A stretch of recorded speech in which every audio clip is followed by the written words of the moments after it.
Hello and welcome to Jeremy's Yorkshire Allotment Adventures on what is an adventure of a day.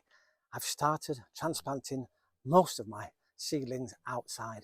It's just a magical time when those little seeds that we sowed early in the year are now big enough to put outside and survive all by themselves in whatever Mother Nature decides to throw at them. I hope you're all well. It's great to have new subscribers on board, and sit back, relax, come on, you know the drill. I hope you've all got a cuppa, or possibly on a beautiful day like today, something a little bit stronger. And I wouldn't blame you either. A nice cool beer now here on the allotment would be absolutely amazing. But then my rows probably wouldn't be straight. It's great to have you all on board. And well, should we get on with the show?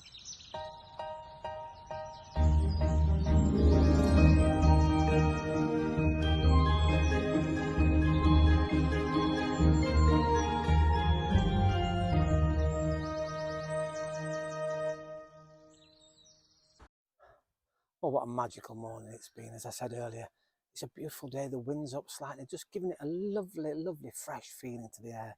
And well, my plants are loving it. This is my squash plant that I popped out last week, and it's doing really well.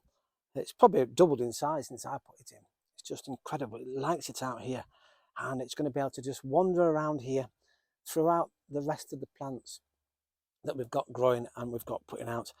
Here I've got potatoes here, I've got potatoes there, and right across this row here, did you like the pointer? Right across this row here are some more potatoes. Now, I've been planting out as well. These are more beetroots, which is marvellous.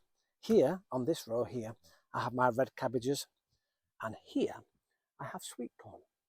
Now, sweet corn like to be planted in fours, or blocks of, so you can put 4, 8, 16, however many you got, and about between 15 and 18 inches apart, so they're nice. And once they get bigger, the air will help them grow even better and fertilise themselves. So brilliant, absolutely fantastic. And they'll have beautiful tallness or structure to the allotment. Not that we need it, of course, but of course any of these plants that I've sown here, you can have in tubs and buckets and whatever. Obviously, plenty of water. We've got red cabbages. They love being next to potatoes. They enjoy companion planting. These are red cabbage. I've got normal cabbages as well. I've got Savoy cabbages coming out soon. Beetroot the same. They like a good bit of companion planting. And of course, you see, because they grow at different speeds, by the time these are big enough, the potatoes will be out and we'll put something else in where the potatoes were. So it's brilliant. It's absolutely brilliant. As I say, my lovely sunflowers are really enjoying it here at this part of the garden because they do get quite a bit of sun and they're looking nice and green and strong. Under the canopies in the far side, I can't remember if I can see that with them. We've got my onions and we've got some more beetroots, and they're really loving it.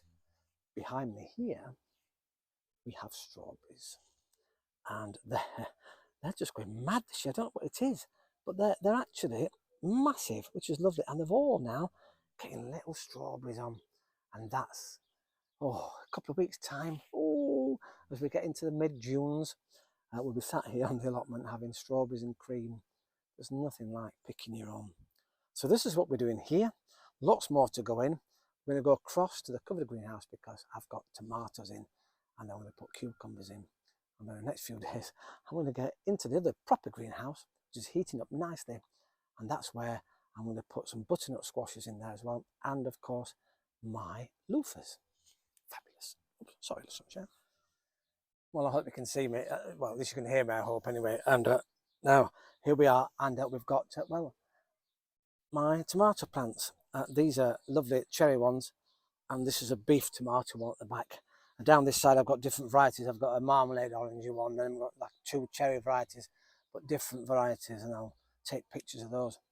The important thing about the planting and sowing, well, planting especially now, transplanting of our tomatoes, is that you put lots and lots of water at the bottom of the hole, so you know that below the plant the water is saturated. It's got loads and loads of water in. And then when you put your tomato plants in, you sow them as deeply as you can and fill up as much of the stalks and stems as you can possibly fill up right up to the bottom set of leaves, because that then will encourage new shoots coming out of the side of your tomato stems, because you know all those hairy things on the tomatoes, we've talked about this before, they can become roots, and that will really help. Now, once they're in like this, once they're established, not even established, once they're here now, like today, then what you do is you ignore them. Don't go near them for 7 to 10 days. If you can push it, 14. The reason being is you want these roots to go deep. You want this little tomato plant to find its own water source. And the further down they go, the better source of water and nutrients that they'll have as the summer heads on. So if it's a really dry day, it shouldn't affect the tomatoes. They should be able to survive. When they're a little bit bigger and a little more established, I should be putting my little planters next to it with my little bottles of water with a little drilled hole in, so you can pour the water in directly to the roots again, so that you're not messing around watering everything, because you don't want to waste water. You want to try and conserve as much. So put them in deep, pre-water, then, as I say, don't go near your tomatoes again. You know, at least 7 to 10 days, 14 days, if you can bear it. If obviously they start wilting, then of course you can give them some water, but not surface water. Dig a little hole here, stick a tube in, stick anything you want in, and water down. And they will love that. I'm going to put those in the next few days. I never put them in together normally. Let them establish first, and then I'll put extra water nutrients at the side of it. Isn't it fantastic to be in such a lovely position? Now, you've noticed as well, we've got very bright orange flowers. My French marigolds, the first wave, are doing really, really well. My second wave, they're coming. Yes, you see, I have several waves. It's always good to plant. And I'm amazed that these have come up, because they weren't looking very good about 3 weeks ago. I thought, oh, I've lost that then.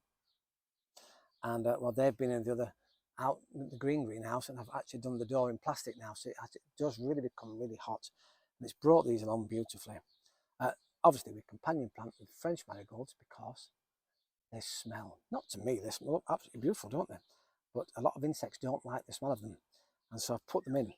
Now, what I'm going to do also, noisy birds here, fantastic. Once these are established and behind, so in between some of these are back, towards the back here, I'm going to put some cucumber plants in. So we can have tomatoes, marigolds and cucumber. Because the tomatoes and cucumbers will grow at a different rate, but still the same. And they'll still get the same nutrients from the soil. They won't hurt each other to grow next to each other. Just beautiful. Oh, glorious sat here in the sunshine. This bench is absolutely boiling. I'm going to get a right tan by the end of the day. Now, you may have seen it in the opening section that I was carrying a bag, and here it is. And some of you may recognise the face that is on this bag. Well, this morning, my daughter, on the way to work, I took her to work, and she wanted a drive-through coffee. So we went to our local coffee house, and I shan't mention it, but that's the face. I'm sure you know which one, all green. And as I pulled up, I thought I'd seen an advert recently on the social media from this company saying, if you want some coffee grounds, pop in and help yourself. We've got plenty. Well, I asked this young assistant, the barista serving the coffee, do you have any coffee grounds? A few months later, she came back with this bag. And there's absolutely loads in there, and it's free of charge. And they encourage people to go. So next time at your drive-through, I mean, this is just brilliant. And what I love is they've still got the shape of where they were in the machine. But obviously, you can break that up. And most of this is ground and broken up, and pop it around the plants in the hope of adding more nutrients and deterring some pests. But absolutely fantastic, free of charge. Now, while I'm sat here, I want to go back to the tomatoes, because people often say when they're growing them in tubs and buckets, they don't seem to get them deep enough. They can't get them deep enough. So there's ways of adding more soil to make them more productive.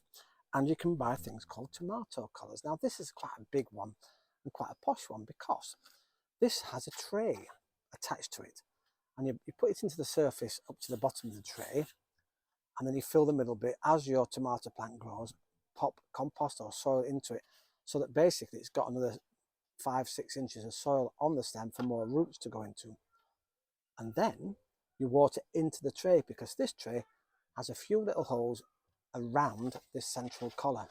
Now, I think these are, I don't know, about £20-30 for 3 or 4, for 3 of them, I think. So £10 each maybe. But if you haven't got that, or you don't want to spend all that money, and I don't blame you, you've got some old plant pots lying around. I mean, this one's cracked, but all I'm going to do is here, get some really heavy duty tape onto that, I have some here. I think you don't do that because once it's in the ground, you put that around again, your tomato plant, and as it grows up, you fill it up. So eventually, the tomato plant will not only have what's in the ground below it, so if you've got a bucket, it could be this deep, and the roots would love that being that deep. Also, you've got this much as well. More roots helps it establish, get a stronger tomato plant, and hopefully more tomatoes, and just incredible. So yes, the tomatoes need to be ignored, and it's the same when in the growing season. Water them, but not too much, and make sure it's deep down. Well, I've got lots more things to do here, more sweet corn to put in, more cabbages, lots and lots of things. But once again, thank you very much for watching Jeremy's Yorkshire Allotment Adventures. Thank you for all your comments, and it's lovely to see the new subscribers. And did anybody notice last time? I've got a new, well, I don't know what they call them, emoji? I don't know. But should we have a look at it? I'm going to stop talking because there's actually sounds to it, and I didn't have the sound on last time because it's quite annoying. But this is to remind you all to press the like, the subscribe button, and all those things. Here we go. Have a look at that. It's down here. It's just a bit of fun, isn't it fantastic? And I asked for some more subscribers because I only need three more subscribers to get to the magic 500 subscribers. Isn't that amazing? 500. We've got 497, or we had at the start of recording this video. Well, it's great to have you on board. Thank you once again for your encouraging messages. It's been really great. And well, I look forward to seeing some of your pictures now of a few coming months, because I know eventually our friends in Canada, the snows have gone ages ago, but now's the time when you can start hopefully preparing your gardens and preparing to put the things in that you've had in your greenhouses, in your sheds, in your conservatories, in the kitchen, on the table, wherever you grow. And that's the beauty about gardening anywhere, because you can grow anywhere. I mean, you can just get little pots like this. This has got a great big tea on it. It's got my tarragon inside, my French tarragon, and this is just amazing. What's odd about this, they are getting there. I bought specialist herb compost because, of course, tarragon's a herb, and it's so specialist, it's rubbish. I say it's rubbish. It dries out really, really quickly. So these I'm going to have to get into the ground soon. I might actually put them either in this greenhouse here or the covered one with my tomatoes and stuff, or even the other covered one with the other herbs, because they're doing really well up there.